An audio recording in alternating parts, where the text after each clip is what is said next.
Apocalipse capítulo 2, do verso 2 ao verso 17.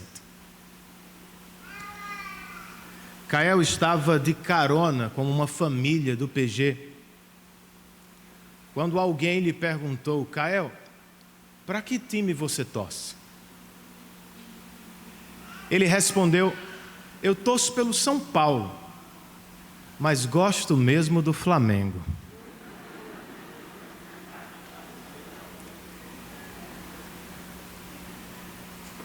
Eis o que significa viver entre os inimigos, irmãos.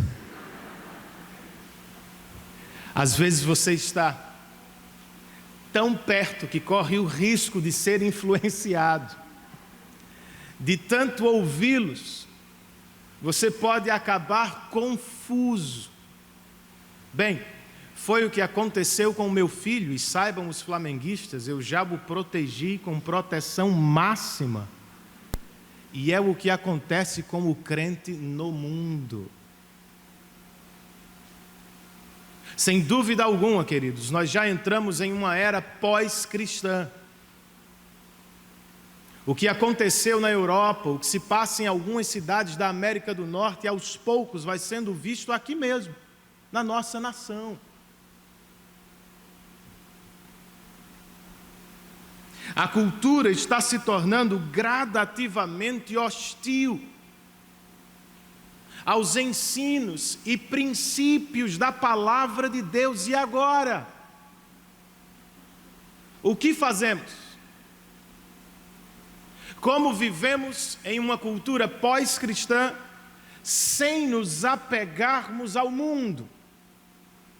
Eu estou pensando em seus valores, seus sistemas, seus princípios. Vamos aprender com o que temos na carta de Jesus à igreja de Pérgamo. Para começar, eu quero ler apenas o verso de número 12, Apocalipse 2, verso 12. Todo mundo encontrou o texto? Ao anjo da igreja em Pérgamo, escreva: estas são as palavras daquele que tem a espada afiada de 2 gumes. Vamos orar mais uma vez.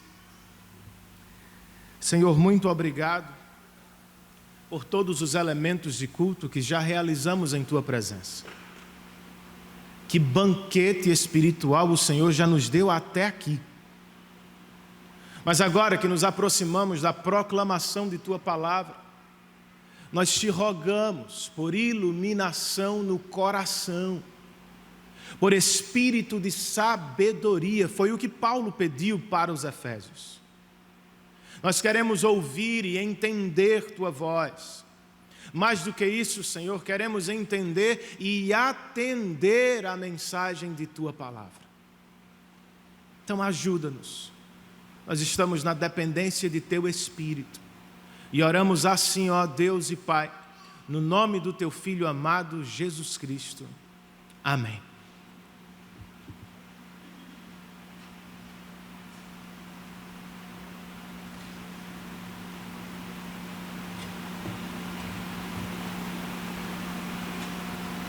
As cartas do Apocalipse foram organizadas em um quiasmo, uma estrutura literária que se parece com um triângulo deitado. Nas pontas estão cartas semelhantes. Éfeso e Laodiceia se tornam mornas na fé. Esmirna e Filadélfia não recebem repreensão do Senhor. Ao meio do triângulo está o destaque. As cartas que ali estão recebem a ênfase do autor sagrado. Destas, Pérgamo é a primeira. E basicamente, ela trata do perigo de se apegar ao mundo. Se Éfeso pode ser comparada a São Paulo, a capital financeira, e Esmirna ao Rio de Janeiro, a capital cultural, Pérgamo pode ser comparada a Brasília, pois ela é a capital política da província romana da Ásia Menor. É de onde César governa o Oriente, irmãos. Mas ele não era o único. Aos crentes desta cidade, Jesus se apresentou no verso que lemos como aquele que tem a espada de 2 gumes. Qual é a comparação? Os crentes de Pérgamo não devem ter tanto medo da espada de César. Eles precisam muito mais temer a espada do Cristo exaltado. Pois sim, Cristo é o Salvador maravilhoso dos crentes. Mas Ele também é o Senhor que, se necessário for, vai vir para disciplinar a sua igreja. Eis, portanto, o alerta de Pérgamo: se não querem sofrer, não se apeguem ao mundo. Como esta carta nos ajuda, irmãos? Bem, primeiramente, ela nos ajuda ao nos apresentar o elogio do Cristo exaltado. O elogio de Cristo está emoldurado por uma declaração que se repete no verso 13. Ao início do verso 13, nós lemos o seguinte: sei onde você vive, onde está o trono de Satanás. Ao final do mesmo verso, nós lemos: onde Satanás habita. Bem, Satanás podia trabalhar em Esmirna, visitar Tiatira. No entanto, ao final do dia, ele sempre voltava para Pérgamo, pois, segundo Jesus, era onde ele morava. Como explicamos isso? De acordo com um estudioso do Apocalipse, Pérgamo foi a primeira cidade da Ásia Menor a construir um templo totalmente dedicado ao imperador de Roma. Além disso, em Pérgamo havia o maior centro de adoração a Esculápio, o deus da cura, em cujo culto serpentes zigue-zagueavam entre as pessoas. E por trás da cidade de Pérgamo havia uma colina repleta de templos pagãos. Tinha inclusive um na forma do trono de Zeus, o pai dos deuses gregos. Então, muito provavelmente era o que vinha à mente do leitor do primeiro século, quando se deparava com esta declaração de Jesus: é onde Satanás habita, é onde ele tem seu trono. Ele parecia ter em Pérgamo mais domínio, mais autoridade. É um pensamento assustador, você não acha? Mais assustador ainda é o que encontramos dentro da moldura do verso 13. Vamos ler o verso todo.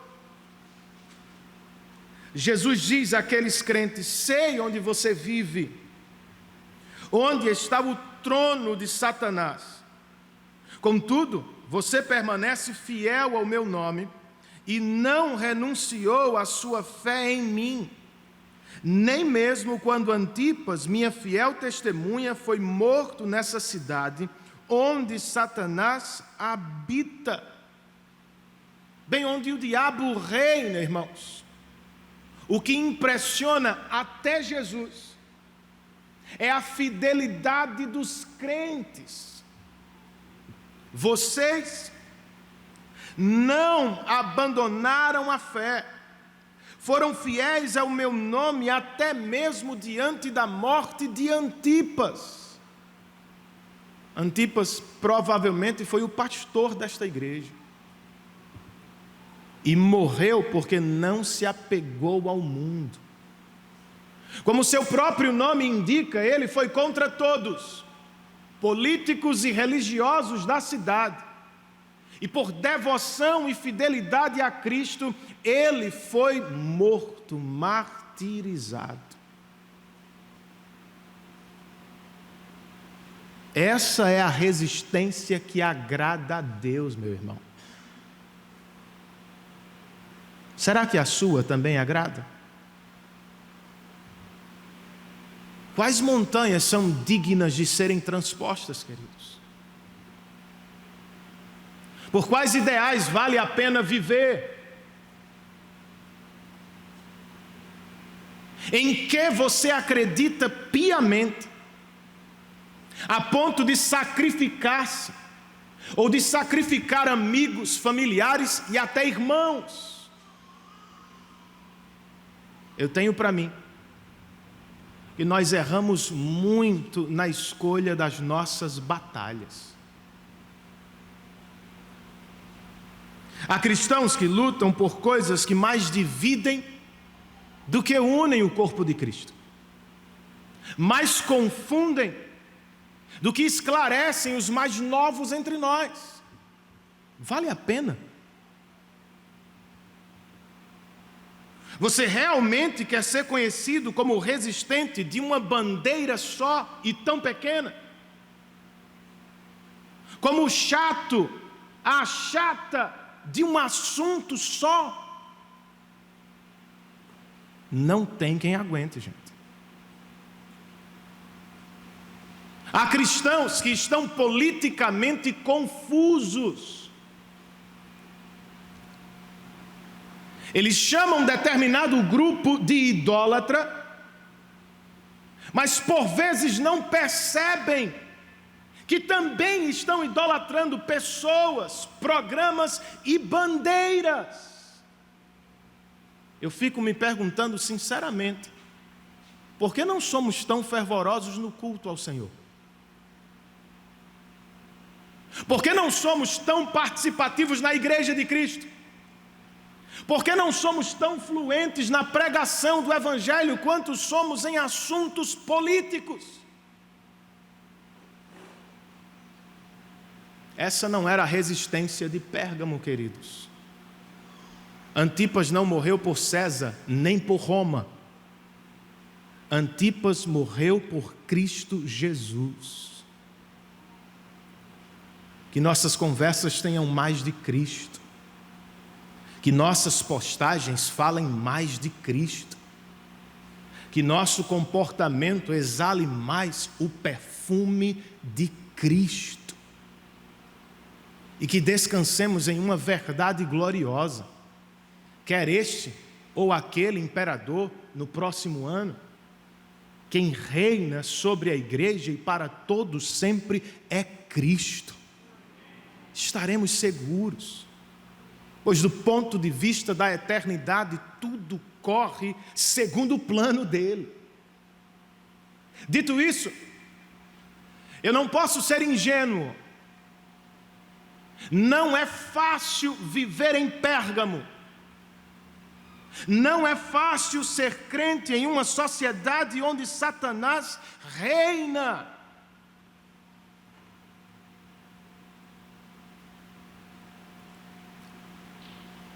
Quando Jesus esteve cara a cara com o diabo no deserto, a arma que ele usou foi a palavra de Deus. Vocês se lembram?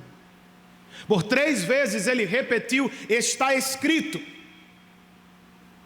Curiosamente, é a mesma instrução que Paulo dá aos Efésios no capítulo 6 daquela carta sobre a batalha espiritual. Vistam toda a armadura de Deus, a fim de que estejam firmes diante das ciladas do diabo. Usem o capacete da salvação e façam uso da espada do Espírito, ou seja, diz Paulo, a palavra de Deus. Bem, será que percebemos as ciladas do diabo, irmãos? Você sabe onde ele tem reinado nos nossos dias? Por onde chegam as nossas casas, nossos filhos, suas mensagens e ideais?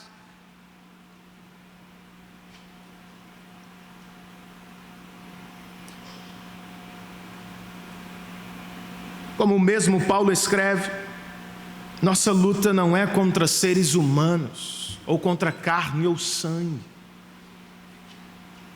e sim contra poderes e autoridades, contra os dominadores deste mundo de trevas, contra as forças espirituais nas regiões celestiais. Contra estas forças nós só podemos lutar na dependência do Senhor, queridos. E a estes poderes espirituais nós só venceremos com a espada do Espírito na mente e no coração. Conheça as estratégias do diabo, saiba por onde ele está atuando, mas depois guarde a si e a família conhecendo e ensinando a palavra de Deus. Falando de família, aqui tem uma dica preciosa para os pais. O elogio tem que ser maior do que a crítica. Jesus vai exortar este povo. Antes, porém, ele tece elogios. A ordem é importante. Os psicólogos dizem que uma palavra de crítica pesa mais do que muitas palavras de elogio. Eu concordo com eles. Jesus parece concordar com eles. Por isso, como disse certo pastor, para cada crítica em nossas casas, que tenhamos 5 palavras de elogio ou encorajamento. O mesmo vale para o seu pequeno grupo, para o encontro de discipulado com o seu irmão, para o aconselhamento bíblico. Sim, nós precisamos exortar os nossos irmãos e familiares em amor. Eles precisam de correção, assim como nós também. Mas não vamos nos esquecer de elogiá-los, de encorajá-los no caminho do crescimento. Você já elogiou sua esposa durante a semana? Pela beleza e pela piedade dela? Você consegue parabenizar os seus filhos pelos pequenos passos que eles dão? Eu estava na natação com o Kael durante a semana e eu vi uma cena que veio à minha mente enquanto eu estudava. Em um exercício simples, a criança precisava passar sobre um tapete que boiava na água. E enquanto ela tentava, o tempo todo ela gritava para chamar a atenção do pai. E à medida que o pai olhava para ela, ela avançava, coisa simples. Mas subir no tapete, andar sobre ele, pular do outro lado, todo o trajeto foi feito à medida que ela fazia contato visual com o pai. É importante, gente. Vamos exortar uns aos outros, muito mais. Vamos elogiar e encorajar uns aos outros. Posso ouvir um amém? Só uma pessoa não gostou.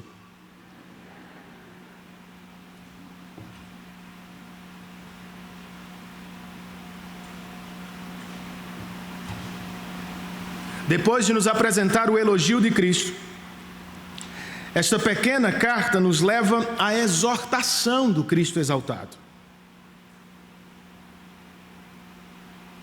Se Satanás não pode derrotar a igreja do lado de fora, irmãos, ele vai tentar do lado de dentro. É o que temos aqui, versos 14 e 15. O Senhor disse aos crentes de Pérgamo: no entanto, tenho contra você algumas coisas. Você tem aí pessoas que se apegam aos ensinos de Balaão, que ensinou Balaque a armar ciladas contra os israelitas, induzindo-os a comer alimentos sacrificados a ídolos e a praticar imoralidade sexual. De igual modo, você tem também os que se apegam aos ensinos dos nicolaítas. Quem é Balaão? Balaão é aquele falso profeta que, não podendo amaldiçoar os israelitas, armou ciladas para trazê-los ao pecado. E ele conseguiu. Os israelitas deixaram o acampamento dos santos e se entregaram às prostitutas cultuais de Moabe. Adoraram aos falsos deuses e se entregaram à imoralidade sexual. Qual foi o resultado? Está lá em Números. 24.000 pessoas morreram sob o juízo de Deus. O que Balaão não conseguiu com suas profecias, o pecado conseguiu com maestria. Colocou os israelitas na mira da ira de Deus. Quem são os nicolaítas? Discípulos de Nicolau, que por sua vez era uma versão nova de Balaão.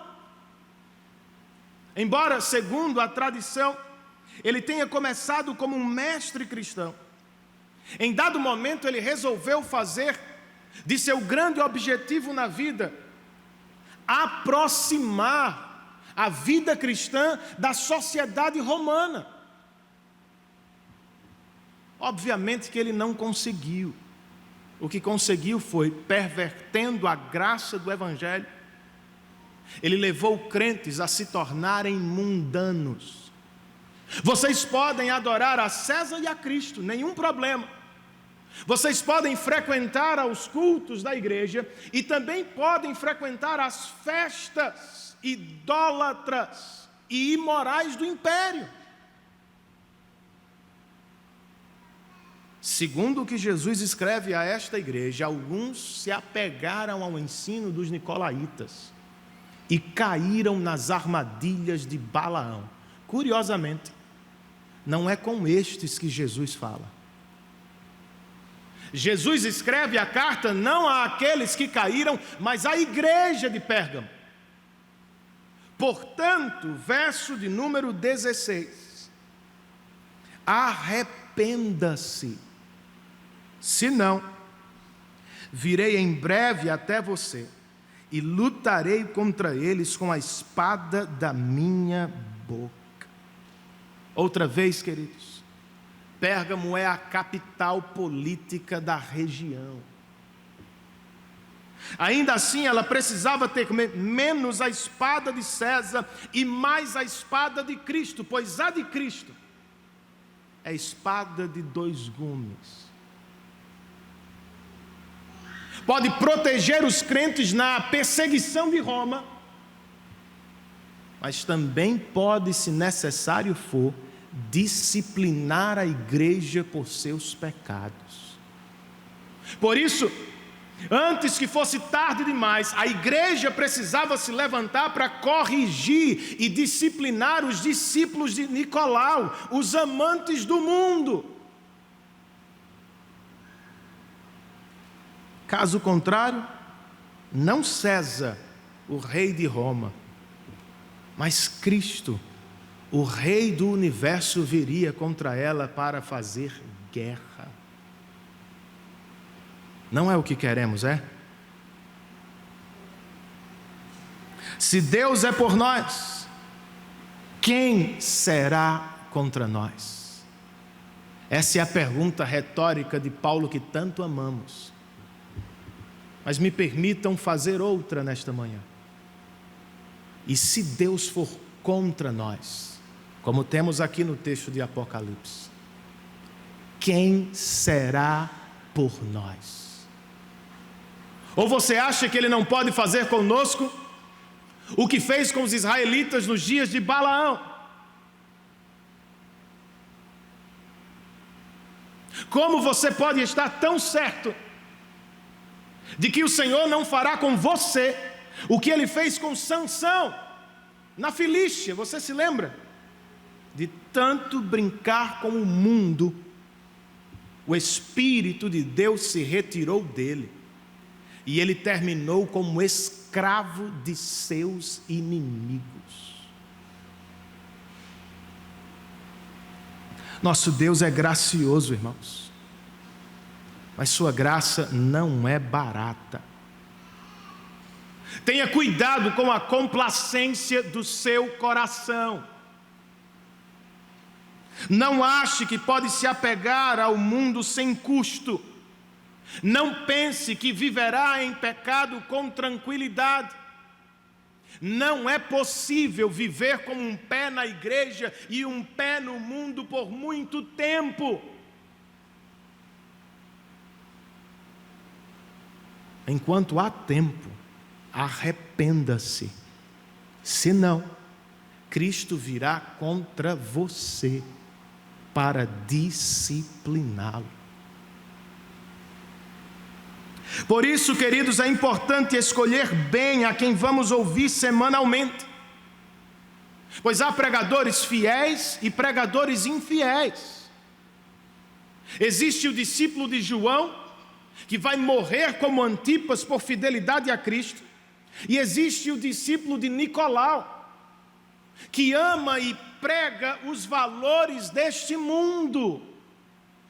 Então, enquanto ouve qualquer pregador, faça um teste. Pergunte-se no coração a quem ele exalta na pregação: ao esforço humano, à glória humana, ou a graça soberana de Deus em salvar e abençoar os crentes.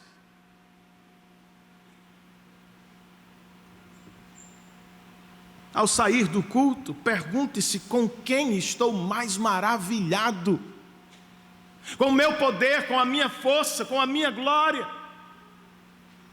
ou com a beleza, glória e majestade de Deus? Bem, será que no conteúdo deste pregador a quem estou ouvindo aparecem os caros temas da santidade, da ira e da salvação de Deus apenas por graça e mediante a fé em Cristo, queridos? Há entre nós muitos nicolaítas.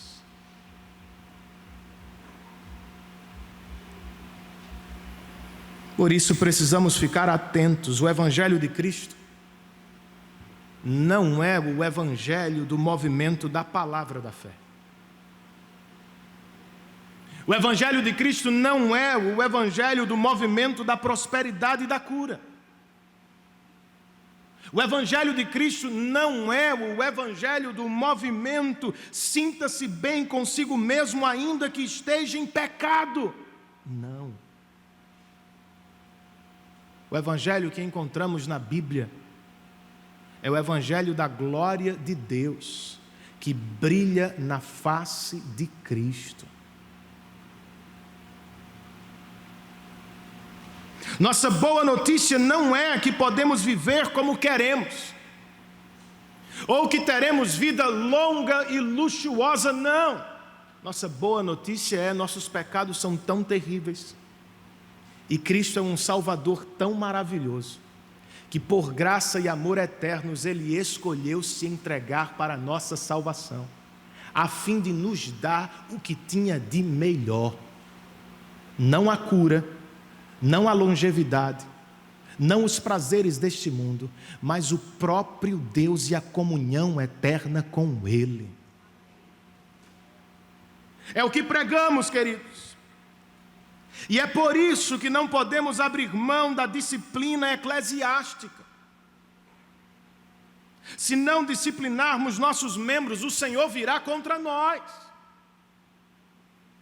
Se não disciplinarmos nossos crentes, nós vamos deixá-los abraçados com o mundo e sob o engano do pecado. Nós disciplinamos nossos irmãos por amor e em amor, para trazê-los de volta aos maravilhosos braços do Salvador. Você está pensando em ser membro de nossa igreja?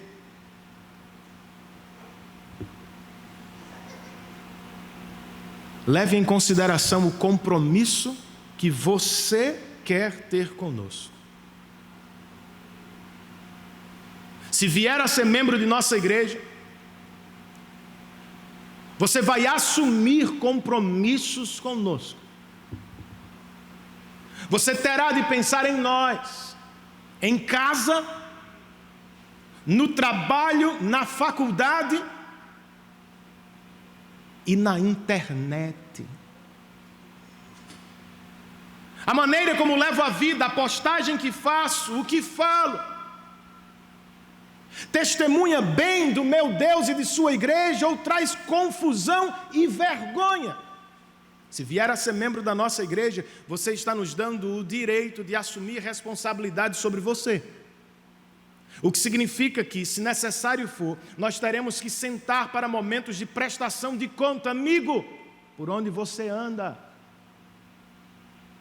Que tipo de vida você leva em casa e no trabalho? Por que está tão ausente dos cultos, das programações da igreja? Irmão, você tem sido fiel a Deus na piedade e na conduta. Pode parecer terrível para aqueles que vivem em uma sociedade que detesta regras e autoridades. Mas sinceramente, irmãos, talvez seja a salvação do seu casamento, a proteção do meu coração pecaminoso. Nós queremos andar juntos, ajudar uns aos outros na caminhada cristã, alertar uns aos outros quanto às ciladas do inimigo, proteger uns aos outros dos dardos inflamados de Satanás. Ninguém chegará à glória sozinho. Nós precisamos de Cristo, obviamente, e nós precisamos da igreja dele. O elogio de Cristo e a exortação de Cristo. Para terminar, esta carta ainda nos ajuda quando nos apresenta a promessa do Cristo exaltado. Qual é? Verso de número 17.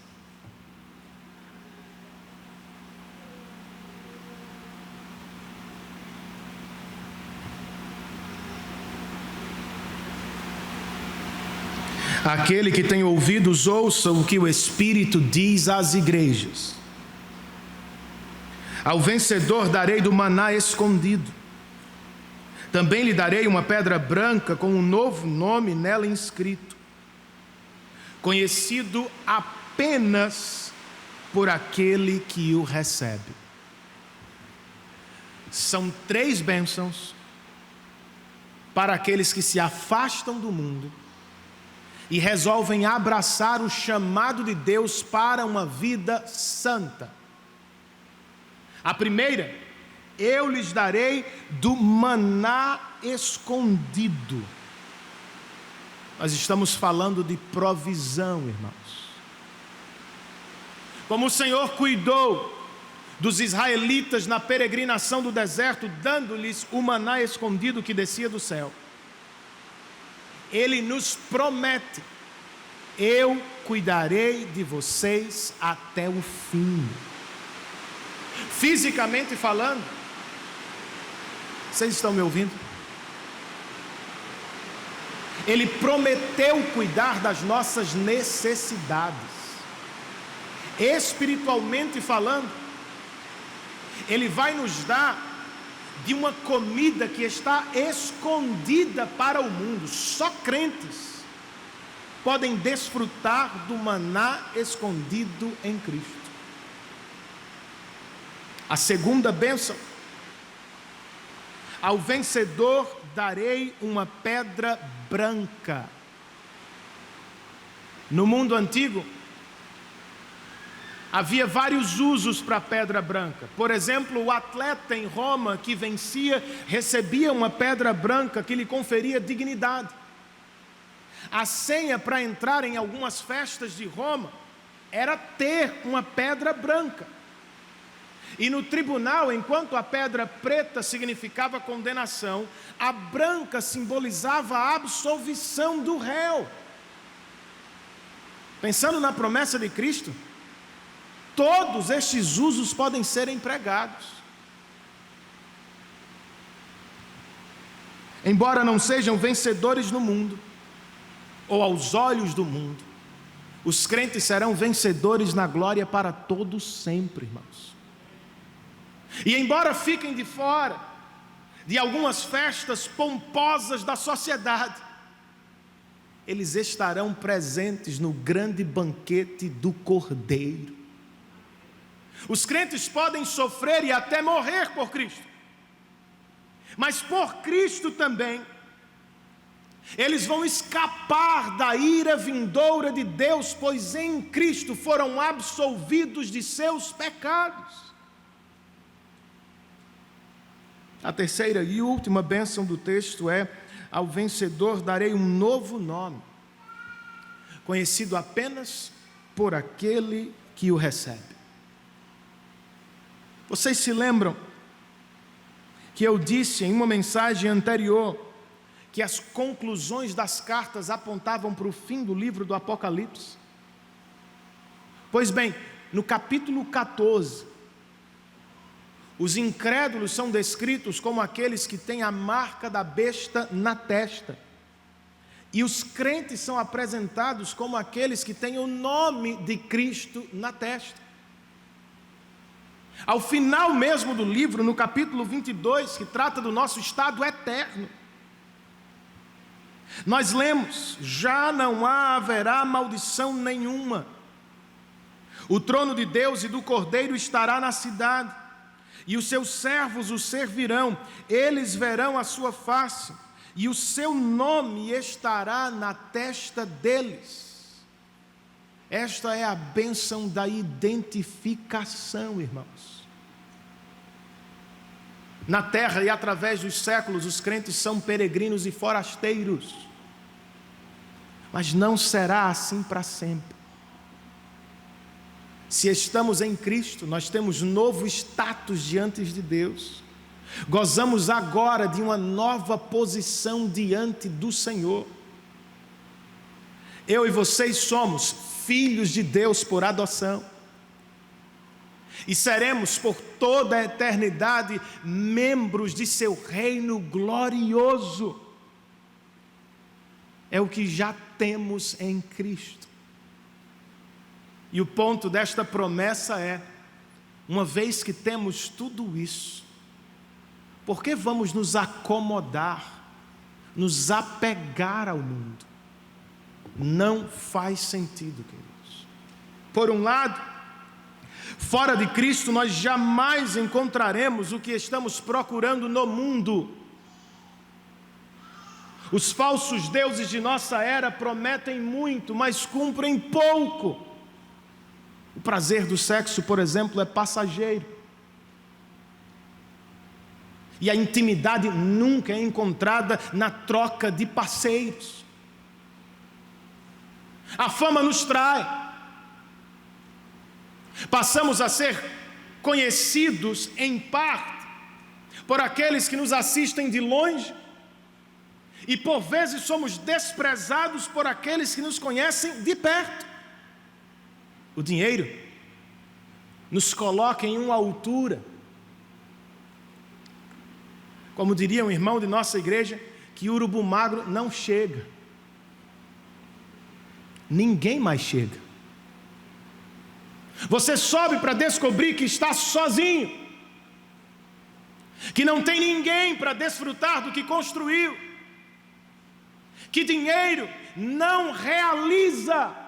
A experiência, irmãos, e não só a Bíblia, prova que nada neste mundo pode nos realizar de verdade.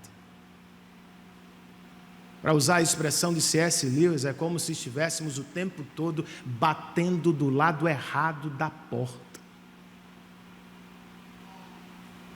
Por outro lado, amigos, perto do mundo nós estamos perdendo a oportunidade de desfrutar de tudo o que já temos em Cristo. Em Cristo temos uma comida que é desconhecida do mundo. Os filhos se alimentam das palavras dos pais, e os soldados são encorajados pelas palavras de seus líderes. Não é diferente conosco. Nós somos fortalecidos e alimentados na palavra do nosso Deus, irmãos. Não há nada melhor, nenhuma comida será mais forte para você. Por isso disse o salmista: provem e vejam que o Senhor é bom. Você está com fome de vida? E as igrejas estão fracas espiritualmente porque temos comido muito da comida do mundo. Temos comido pouco da palavra de Cristo.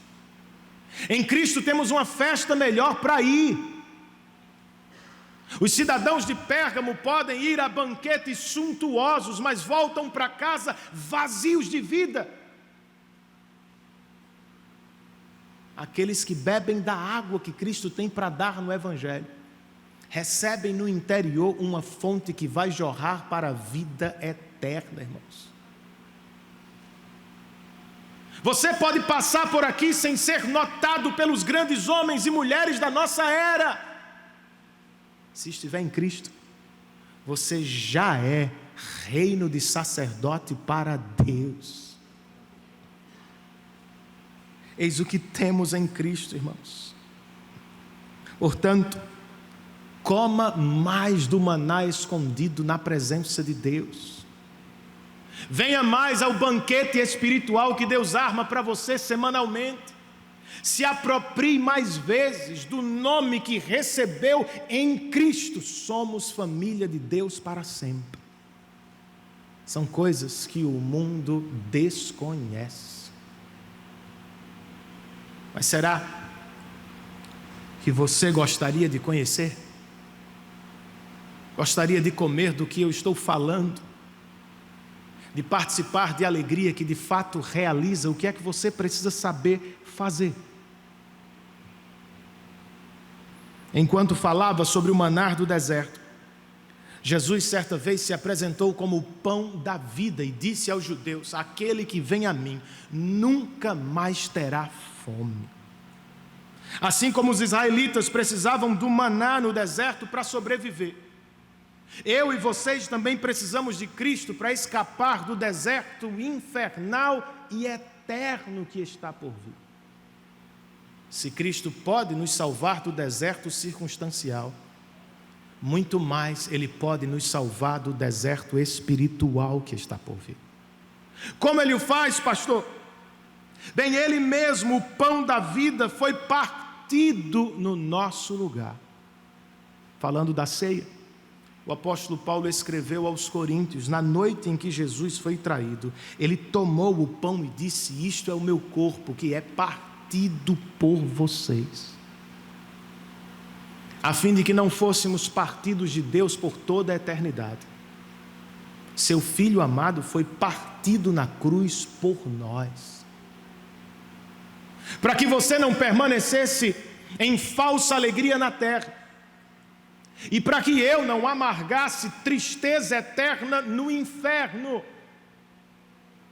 O Filho bendito de Deus se apresentou ao Pai como sacrifício perfeito e suficiente por nossos pecados. O Pai aceitou e sua justiça foi satisfeita por graça e somente pela fé em Cristo. Nós escapamos do juízo que vem, irmãos. O juiz de toda a terra, que julgará com perfeição e santidade em Cristo, se tornou outra vez propício a nós. A pedra branca, Cristo, nos absolveu da condenação do pecado. A pedra branca nos colocou do lado dos perdoados. O maná escondido nos alimenta agora. O novo nome que Cristo nos dá nos adota na família de Deus para sempre. Você gostaria de participar destas bênçãos conosco? Não seja como aquela criança que não conseguia segurar a estrela do mar porque tinha as mãos cheias de conchas. Largue as suas, sua justiça própria, falso senso de importância, suas boas obras, sua religião, sua história, sua família, jogue-as abaixo e dobre-se diante do Senhor. Confesse os seus pecados e creia que em Cristo Deus pode salvar a você também. Você vai confiar nele nesta manhã?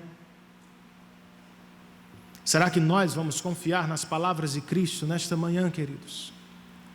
Eu sei que não é fácil. Proteger-se do mundo enquanto vivemos no mundo é uma experiência complexa, mas é o alerta de Pérgamo. Se não querem sofrer, não se apeguem ao mundo. A boa notícia é: não estamos sozinhos. Nós temos uns aos outros na caminhada.